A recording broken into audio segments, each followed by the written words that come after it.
சொல்லி சரஸ்வதி நகருக்கு நாங்கள் ஒரு விசேஷமாக வந்தோம்.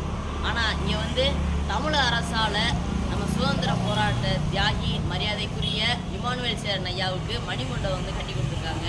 அந்த மணிமண்டபத்துக்கு நாங்கள் இப்போ வந்துருக்கோம். பாருங்கள், நீங்கள் எப்போ வந்தாலும் இப்படி பார்க்கலாம்.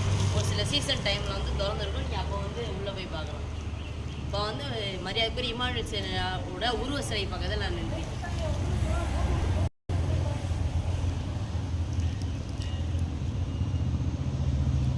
மரியாதைக்குரிய இமானுவேல் சேரனுடைய கல்லறை பக்கத்தில் தான் இருக்குது.